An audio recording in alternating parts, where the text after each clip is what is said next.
Que le nom du Seigneur soit béni et qui bénisse chacun de nous. Ce soir, nous allons voir un sujet encore très important dans la parole, oui, qui a pour titre relever le défi. Relever le défi contre l'avancée des ténèbres. Relever le défi contre l'avancée des ténèbres. C'est un thème très important parce que nous voyons que nous sommes arrivés à un niveau où le monde a changé et l'ennemi est en train d'opérer, les ténèbres sont en train de mouvoir et l'ennemi est en train de même tuer, prendre des vies.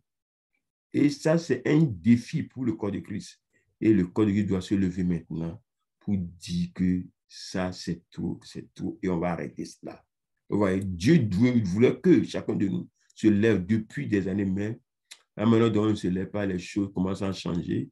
Et c'est le temps maintenant de nous lever pour dire non à l'avancée des ténèbres. Lorsqu'on parle des ténèbres, on fait allusion au diable, aux démons et aux agents du diable, ce qu'ils font pour pouvoir détruire les vies. Donc, c'est pourquoi Dieu nous appelle ce soir à se lever pour relever le défi. Satan a trop perduré dans ces défis, il faut que nous le relevons. Voilà. Donc, cette même chose s'est produite dans la Bible. Dans le temps d'Élie, nous allons voir cela et nous allons mieux comprendre cela. Lorsque nous lisons dans 1 Roi chapitre 16, versets 29 à 30, nous allons commencer par là pour voir les fondations que l'ennemi a mises pour pouvoir influencer tout Israël avec la puissance des ténèbres et que les ténèbres ont envahi l'Israël à ce temps-là. Et allons dans le verset 29 maintenant. Achaz, fils d'Omri, régna sur Israël la 31e année d'Asa, roi de Juda. Achab, fils d'Omri, régna 22 ans sur Israël à Samarie. Achab, fils d'Omri, fit ce qui est mal aux yeux de l'Éternel, plus que tout ce qui avait été avant lui.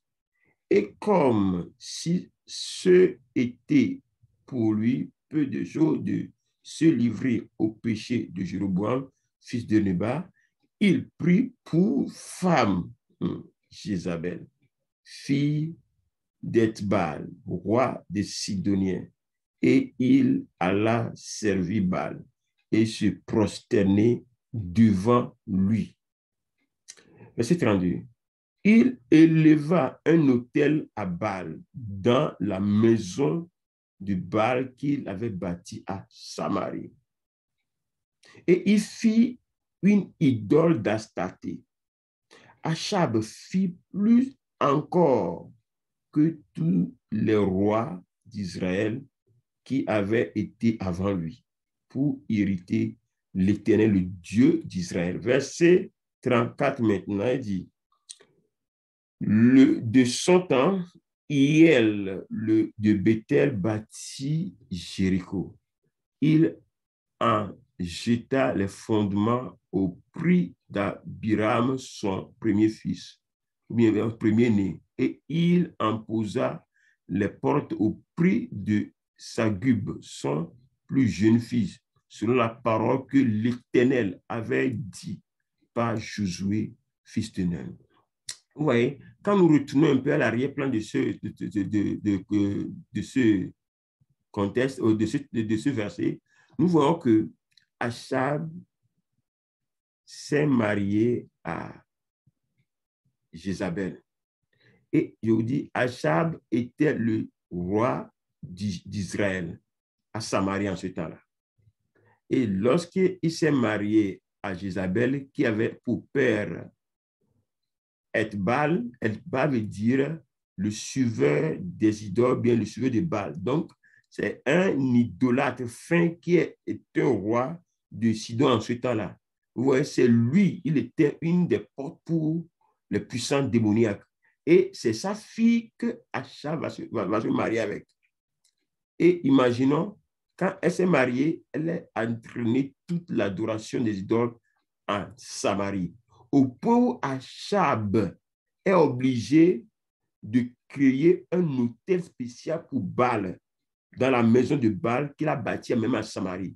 Je vous dis d'avance que lorsqu'on crée un hôtel ou bien on bâtit un hôtel, l'hôtel ouvre une porte dans le monde des ténèbres.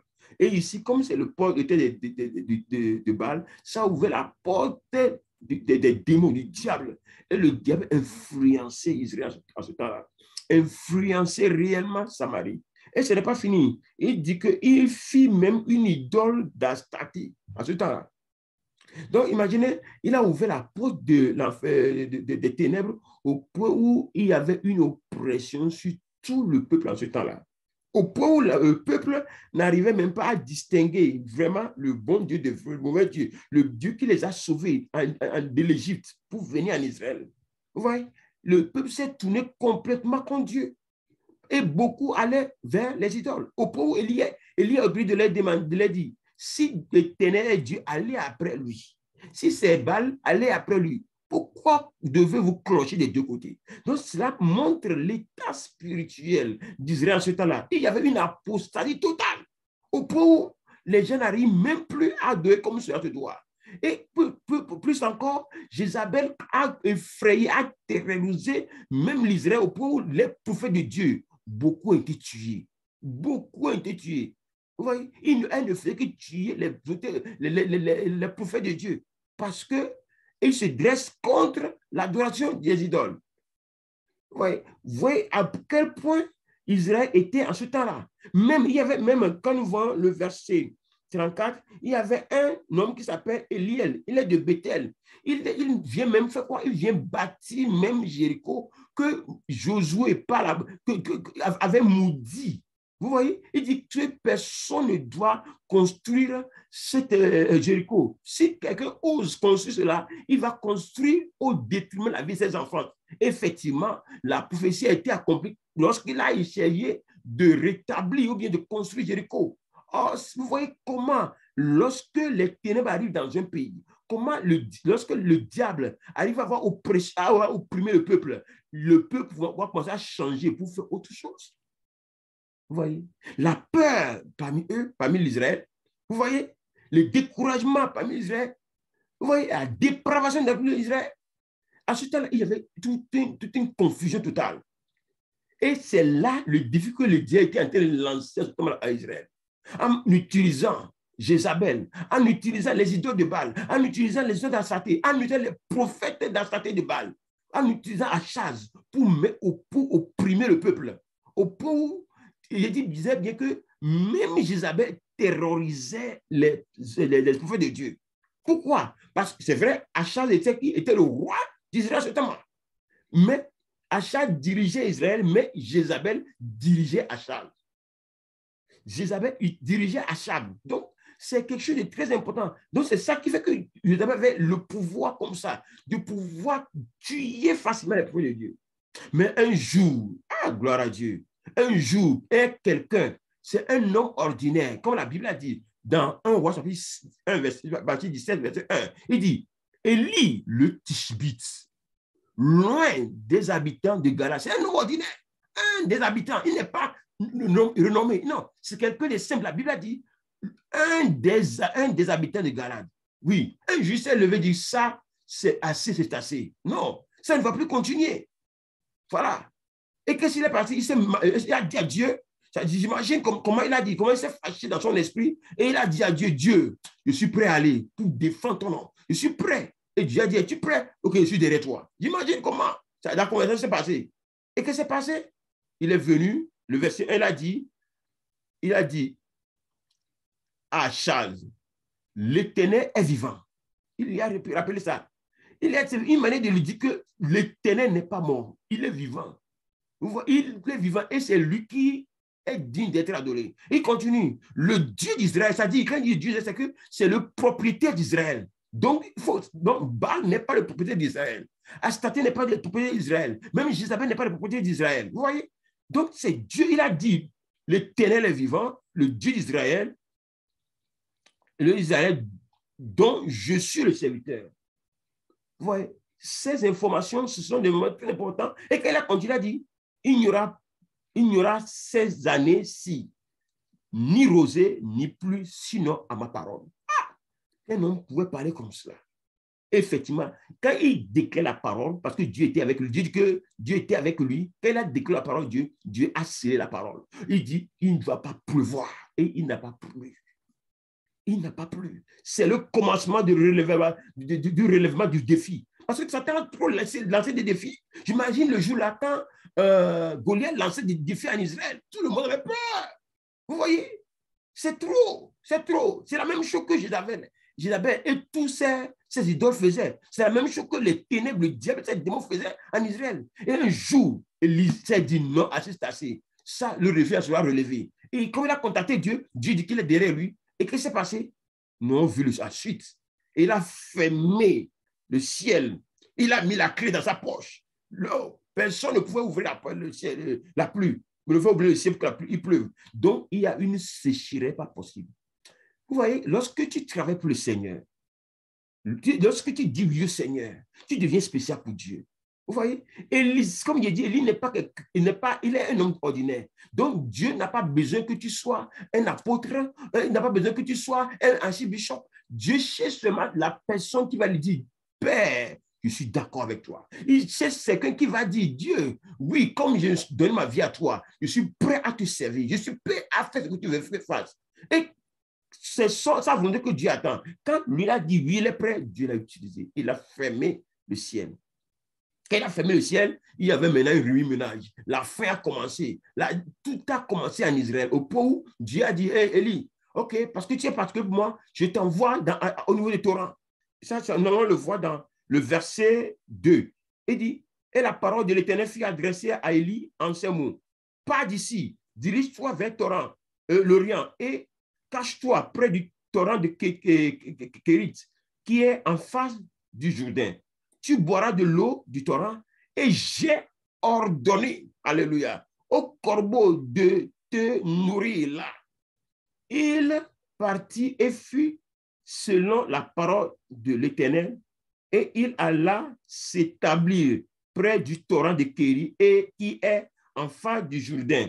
Les corbeaux lui apportaient du matin de la viande, du pain et de la viande le matin et du pain et la viande le soir. Et il buvait de l'eau du torrent. Voilà, c'est-à-dire, lorsque tu deviens particulier au Seigneur, lorsque tu obéis au Seigneur, tu deviendras un homme spécial pour le Seigneur. Même quand ça chauffe sur les autres, le Seigneur sait comment subvenir à tes besoins. Et le Seigneur l'a fait déplacer là-bas. Et le Seigneur a ordonné à un oiseau, oui, un oiseau de venir lui donner la viande. L'oiseau, c'est-à-dire spécialement le corbeau. Le corbeau aime la viande, mais c'est le corbeau que Dieu dit qu'il a commandé de venir nourrir lui. Et il y a mangé là-bas correctement. Et à cause du fait que l'eau est en train de finir, tarir là-bas, lorsque nous allons dans le verset, ça te dit, mais au bout de certains temps, le torrent fut sec, car il n'était point tombé de pluie dans le pays. À cause du fait qu'il avait fermé le ciel, la pluie ne venait même pas au torrent. Le torrent, l'eau qui était là a tari. Mais là, Dieu va dire quoi? Dieu va l'envoyer encore chez une veuve pour le nourrir. Vous voyez, c'est encore une des grâces de Dieu. Dieu l'a pris de là-bas pour amener chez une veuve pour pouvoir le nourrir. Vous voyez? Et Dieu l'a nourri là-bas aussi. Quand le temps finit maintenant, Dieu a dit le temps final arrive pour relever le défi contre les œufs des ténèbres. Qu'est-ce que Dieu va faire? Dieu va dire à Élie de retourner maintenant. Là, allons dans le chapitre 18, verset 1, il dit, bien des jours s'écoulaient et la parole de l'Éternel fut adressée ainsi à Élie. Donc, dans la 3e année, va, présente-toi devant Achab et je ferai tomber de la pluie sur la face du sol. Vous voyez, Dieu est arrivé, Dieu veut faire quelque chose. Dieu l'a fait partir là-bas encore pour pouvoir se manifester, pour que la gloire puisse lui revenir. Parce que Dieu a un plan, c'est pour détruire les œuvres des ténèbres. Et là, Dieu va dire à Élie, va là-bas. Parce que Élie est zélé pour Dieu. Dieu me met derrière Élie. Vous voyez? Donc, c'est pourquoi, lorsque nous sommes prêts pour se laisser à Dieu, Dieu va nous diriger. Donc, Dieu envoie Élie encore pour aller rencontrer Achab. Et effectivement, nous on voit ce qui s'est passé. Achab a fait même, a décrété un challenge, un défi. pour finaliser complètement avec la puissance des ténèbres, pour mettre à terre complètement la puissance des ténèbres. Qu'est-ce qu'il a fait? Il a dit à Achaz d'inviter les autres prophètes. Il a d'abord invité les prophètes et le peuple, parce que le peuple est confus. Pour restaurer l'image de Dieu en Israël, Élie a dit à Achaz, j'invite tout le peuple et j'invite tous les prophètes de Baal et d'Astarté pour qu'il y ait une clarification réellement. Voilà. Et là, nous voyons ce qui s'est passé. Lorsque nous allons dans le verset 17, ou bien verset 7, verset 17 dit Abdias étant allé à la rencontre d'Achab, l'informant de la chose, et Achab se rendit au devant d'Élie.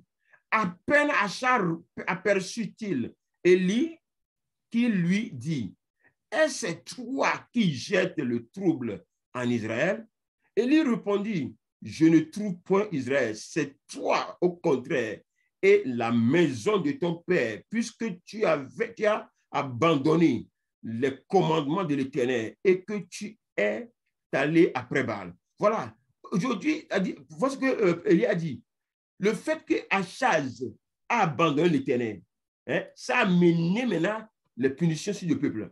Ouais. Mais maintenant, il veut accuser Élie. Élie dit non, ce n'est pas lui. C'est toi, parce que c'est toi qui as organisé ça. Donc aujourd'hui, il y a beaucoup de choses qui se passent dans le monde. Il y a les responsables des pays ou bien les responsables des régions, dans les continents qui ouvrent la porte au diable. Et les ténèbres commencent à influencer le monde. Au point où les peuples sont sous l'oppression des ténèbres. Vous voyez? Mais toutefois, ils cherchent à accuser seulement Dieu ou bien accuser les serviteurs de Dieu. Vous voyez? Donc, c'est le temps pour les serviteurs de se lever maintenant pour leur dire la vérité. Vous voyez? C'est eux au contraire. C'est eux. C'est pourquoi Élie a dit cela. Et verset 19 dit, fais maintenant rassembler tout Israël. Voilà le défi final, le relevant du défi final. Il dit, fais rassembler tout Israël auprès de moi à la montagne de Carmel. Voilà.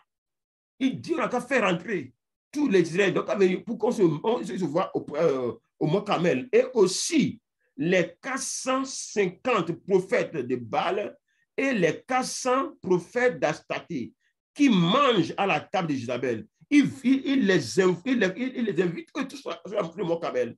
Et Achaz envoya des messagers vers tous les enfants d'Israël et il rassembla les prophètes à la montagne de Carmel. Verset 21. Alors Élie s'approcha de tout le peuple et dit, jusqu'à quand clocherez-vous des deux côtés? Si l'Éternel est Dieu, allez après lui. Si c'est Baal, allez après lui. Le peuple ne répondit rien. Quand le peuple ne répondit rien, parce que le peuple est bloqué, le peuple est confus, le peuple n'a plus de quoi payer. C'est pourquoi Dieu veut les libérer, Dieu veut les éclairer. Vous voyez? Et verset 21 dit que et Élie dit au peuple, je suis resté seul des prophètes de l'Éternel et il y a 450 prophètes de Baal. Que l'on nous donne 2 taureaux qu'ils choisissent pour eux loin des taureaux et qu'ils le coupent par morceaux et qu'ils le placent sur le bois sans y mettre le feu. Et moi, je préparerai l'autre taureau et je le placerai sur le bois sans y mettre de feu. Puis invoquez le nom de votre Dieu. Et moi, j'invoquerai le nom de l'Éternel. Le Dieu qui répondra par le feu, c'est celui-là qui sera Dieu. Et tout le peuple répondit, c'est bien. Vous voyez? Il cherche, le peuple est perdu, donc il veut une vérité. Vous voyez? Et quand Élie a dit cela, le peuple a répondu, oui, ils sont d'accord, c'est bien, oui, ça va les permettre de voir la vérité. Il y a d'aucuns, parce qu'ils sont sous oppression. Ils veulent que Dieu fasse quelque chose pour qu'au moins, il peut être libéré. Vous voyez? Et qu'est-ce qui s'est passé?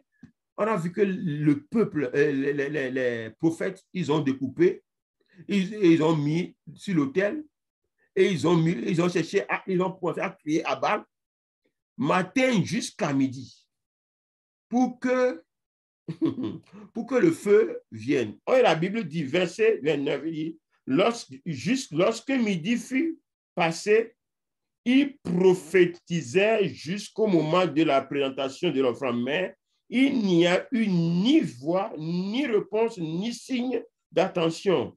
Élie dit alors à tout le peuple, approchez-vous de moi. Tout le peuple s'approcha de lui. Élie rétablit l'autel de l'Éternel qui avait été renversé. Vous voyez, pour pouvoir faire quelque chose pour restaurer la présence de Dieu, ou bien la présence de Dieu, il faut d'abord retourner à la source, ce qui a été renversé. Vous voyez, l'autel de Dieu a été renversé, l'adoration de Dieu a été renversée, la crainte de Dieu a été renversée. Donc, qu'est-ce qu'il a fait? Il a restauré d'abord ces autels qui ont été renversés. Et il prit 12 pierres. D'après le nom des 12 tribus, tout cela c'est pour restaurer, oui, restaurer, c'est-à-dire l'adoration de Dieu avant de déclencher le miracle. Et qu'est-ce qui s'est passé? Verset 36 dit, au moment de la présentation de l'offrande, Élie, le prophète, s'avança et dit, l'Éternel Dieu d'Abraham, d'Isaac et d'Israël, que l'on sache aujourd'hui que tu es le Dieu qui est le Dieu en Israël, que je suis ton serviteur et que j'ai fait toutes ces choses par ta parole. Vous voyez, réponds-moi, Éternel, réponds-moi, afin que ce peuple reconnaisse que c'est toi, l'Éternel, qui est Dieu et que c'est toi qui ramènes leur cœur.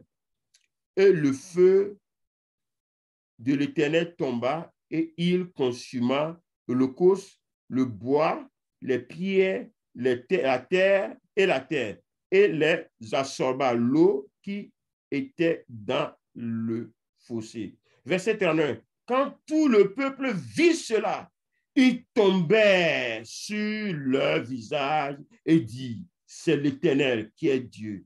C'est l'Éternel qui est Dieu. Oui, oui. Vous voyez, il faut que ça se passe.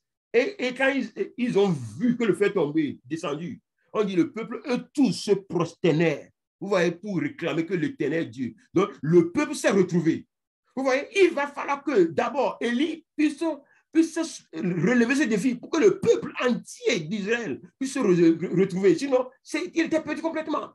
Vous voyez, c'est par là qu'il s'est retrouvé. Et quand il s'est retrouvé maintenant, il a dit oui, c'est l'Éternel qui est Dieu. C'est l'Éternel qui est Dieu. Pourquoi? Si Élie ne se présentait pas, si Élie ne disait pas à Dieu, Dieu, je suis prêt pour aller. Vous voyez, il n'y aura pas cela. Et nous l'avons vu maintenant, quand nous continuons, verset 40 maintenant, on dit, saisissez le prophète de Baal, leur dit Élie, qu'aucun d'eux ne s'échappe.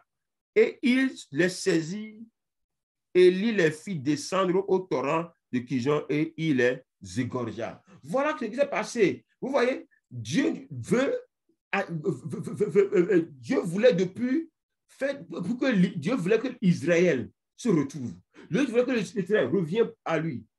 Parce que s'il ne revient pas à lui, Jézabel va continuer de les terroriser, de les détruire. Vous voyez? Et Dieu a suscité effectivement Élie.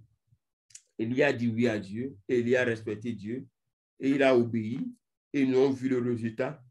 Et le peuple qui était pendant des années perdu, perturbé, confus, ce peuple s'est retrouvé. Et il a dit oui, c'est l'Éternel qui est Dieu, l'Éternel qui est Dieu. Je vous dis, vous posez une question, si Élie n'était pas parti, jusqu'à ce temps-là, Jézabel allait toujours continuer de tuer les prophètes de Dieu. Vous voyez, Jézabel allait continuer de tuer. Parce qu'Élie est parti, Jézabel s'est arrêté de tuer les prophètes.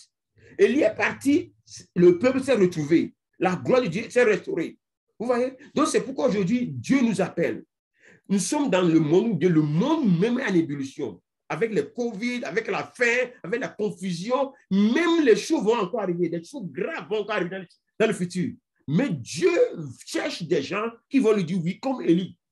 Pour que Dieu utilise ces gens pour renverser les défis. Parce que tout ce qui se passe, Satan essaie de lever, de défier l'Église. Alors que Dieu, avant Jésus ne prépare, Jésus dit, il nous a donné le pouvoir 100%. sur la personne du diable et rien ne peut nous nuire. Pourquoi? Juste pour imposer le royaume de Dieu et faire taire les ténèbres, faire disparaître les ténèbres, faire taire le diable et ses agents. Mais aujourd'hui, on ne fait plus ça. Beaucoup aujourd'hui sont dans les confusions. Des gens sont dans la peur de la mort, la peur pour Covid, la peur pour les situations, la peur de la fin. Il y a une confusion. Et la Bible dit, dans les derniers temps, les temps seront difficiles. Ce n'est que le début. Il y a des temps difficiles. Si aujourd'hui le corps de Christ ne se lève pas, aujourd'hui, imaginez ce qui va arriver demain. Donc Dieu nous appelle à se lever, à aller pour lui. C'est pourquoi la mission est née. C'est pourquoi Dieu dit, Jésus dit, allez partout dans le monde.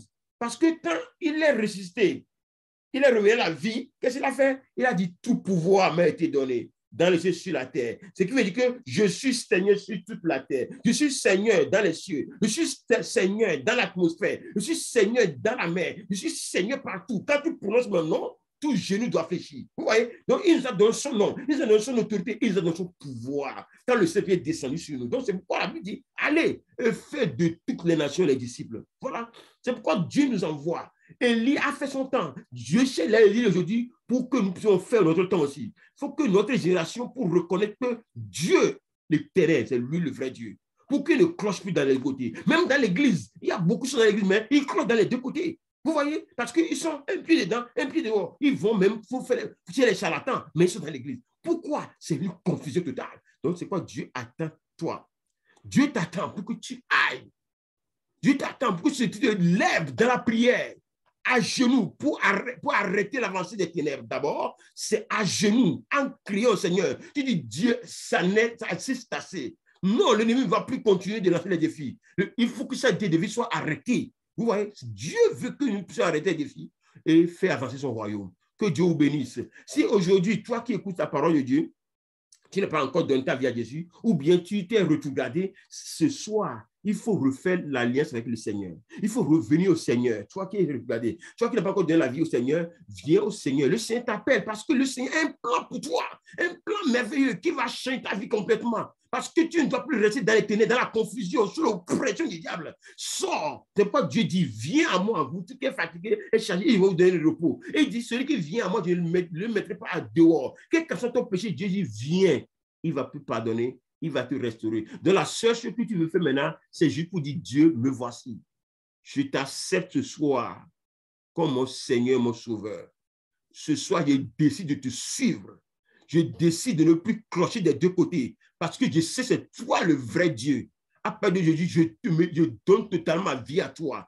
Pardonne tous mes péchés et éclaire-moi à marcher pour te plaire. Donne-moi ton Saint-Esprit, Seigneur. Merci parce que, Seigneur, à part de Dieu, je crois en toi que tu es le Fils de Dieu, tu es venu mourir pour moi. Et donc, c'est quoi, je t'accepte ce soir, sincèrement, comme Seigneur Sauveur. Et je décide à marcher avec toi. Merci parce que tu m'as sauvé. Au nom de Jésus. Amen.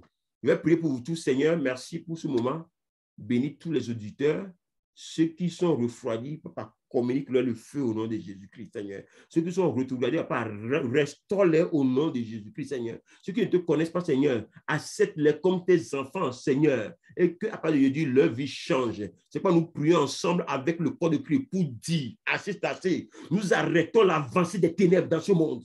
Nous arrêtons complètement au nom de Jésus, parce que nous avons le pouvoir, la puissance, l'autorité. Nous détruisons tous les choses du diable, que ce soit au sud, au nord, à l'est, au centre, à l'ouest, papa. Nous détruisons l'avancée des ténèbres, papa. Même la puissance de Covid, papa. Nous les détruisons ce soir au nom de Jésus. Et nous disons que c'est fini avec Covid. Et tout ce que l'ennemi est en train de planifier pour le futur, nous les arrêtons complètement. Seigneur, tout comme l'atmosphère, tout comme le ciel a été fermé le jour-là, nous fermons, Seigneur, les portes contre Covid et les autres panoplies de programmes du diable contre ce pays, contre cette terre, au nom de Jésus-Christ, Seigneur. Maintenant, nous commandons que la porte des nations soit ouverte, Seigneur. Que la porte des nations soit ouverte, que, Seigneur, nous puissions aller partout et imposer ton royaume, que toutes les nations, tous les peuples, toutes les langues, Seigneur, t'acceptent comme ses sauveurs. Et qu'à la fin, Seigneur, lorsque nous irons au ciel, Seigneur, toutes les nations, tous les peuples soient représentés au ciel, Seigneur. Nous te bénissons. Bénis ton église, papa. Donne la foi à ton église, Seigneur. Merci, Seigneur. Au nom de Jésus. Amen. Que Dieu vous bénisse et à la prochaine. Bye.